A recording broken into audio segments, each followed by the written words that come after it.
मित्रों नमस्कार। अन्ना हजारे के आंदोलन के कुंड से जन्मे मुख्यमंत्री अरविंद केजरीवाल, जो सबको चोर, बेईमान, डकैत कहने से थकते नहीं थे, आज खुद चोर एवं डकैत साबित हुए हैं या साबित कर दिए गए हैं, ये तो समय ही बताएगा। लेकिन एक सिटिंग मुख्यमंत्री की गिरफ्तारी, उसके रिमांड आदि की खबरें पढ़कर अटपटा जरूर लगता है।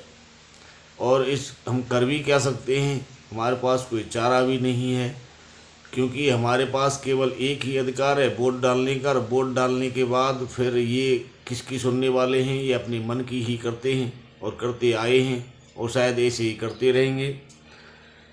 क्योंकि आज की राजनीति सेवा नहीं रही है, राजनीति एक शुद्ध व्यवसाय में तब्दील हो चुकी है। अब राजनीति में राजनीतिक स्वच्छता, आदर्श, समाज सेवा आदि की कल्पना करना मुश्किल बात है।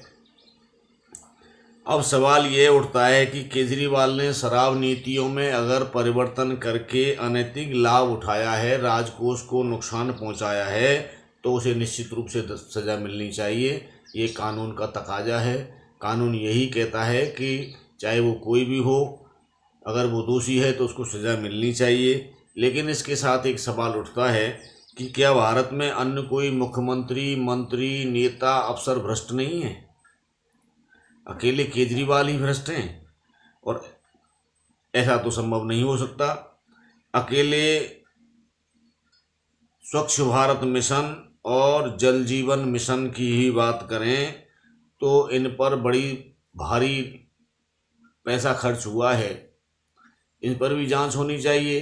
राजस्थान में पेपर घोटालों को लेकर के भी बड़ी लेन देन सामने आ रही है, इन पर भी जांच होनी चाहिए और दोषियों को सज़ा मिलनी चाहिए। और अगर ऐसा नहीं हो पाता है तो जैसा कि विपक्ष आरोप लगा रहा है, आम आदमी पार्टी के नेता आरोप लगा रहे हैं कि यह बीजेपी की विरोधी आवाज़ों को दबाने का, कुचलने का एक कुत्सित प्रयास है, तो उनकी कही गई बातों में कुछ संबल मिलता है। राजस्थान में जल जीवन मिशन पर अनाप शनाप पैसा खर्च किया गया है। योजना के अनुसार 2024 तक हर घर में शुद्ध जल नल के माध्यम से पहुंच जाना चाहिए था, लेकिन आज मार्च 2024 समाप्त होने वाली है। गांव-गांव में सड़कें तोड़ डाली गई हैं ठेकेदारों के द्वारा। जो दशकों में सड़कें बड़ी मुश्किल से बनी थीं, आज उनकी हड्डी पसली बराबर कर दी गई है।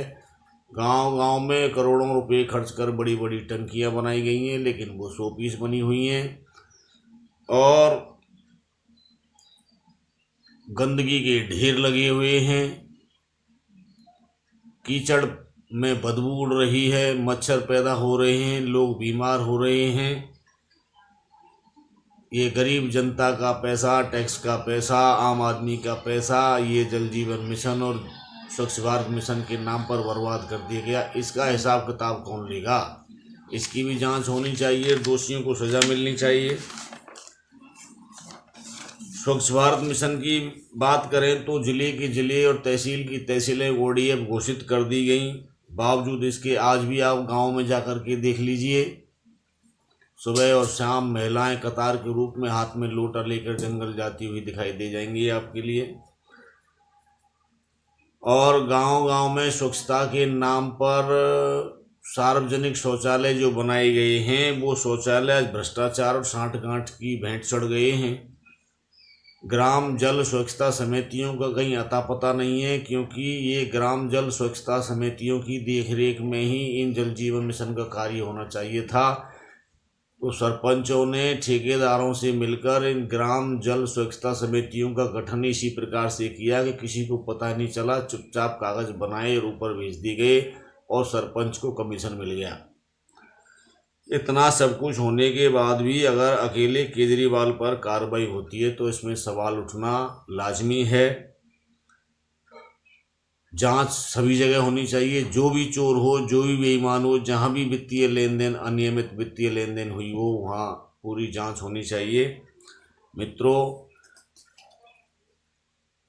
महान विधिवेत्ता श्रेष्ठ सीनियर एडवोकेट उच्चतम न्यायालय के श्रीमान अशोक जी अरोड़ा, जो न्यूयॉर्क में शोध कर रहे हैं, कल शाम को टेलीविज़न पर उनका कार्यक्रम मैंने सुना था।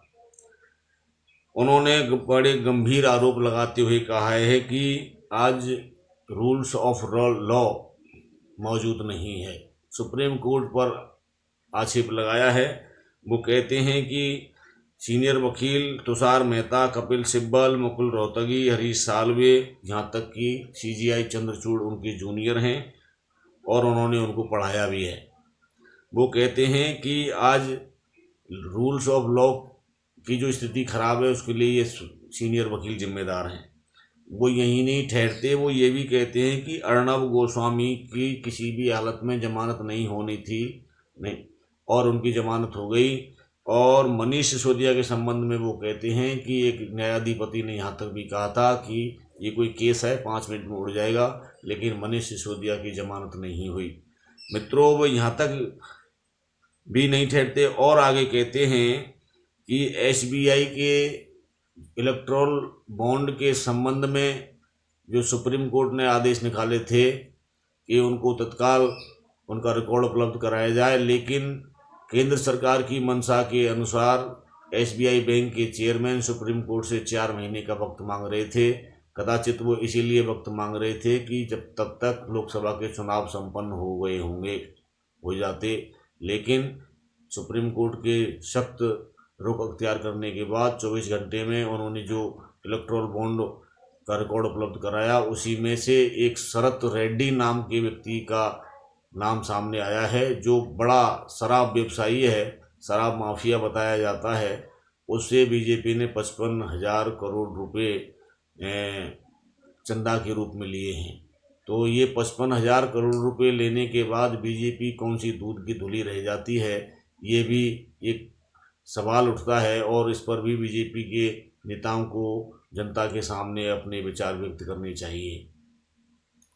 मित्रों, चूंकि लोकसभा के चुनाव सिर पर हैं, बीजेपी के द्वारा अरविंद केजरीवाल की गिरफ्तारी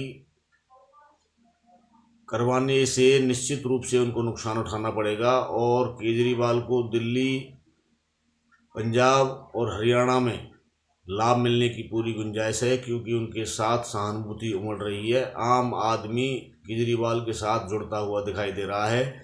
इससे अब की बार 400 पार शायद बीजेपी के रथ को रोकने का काम ये केजरीवाल ही करें।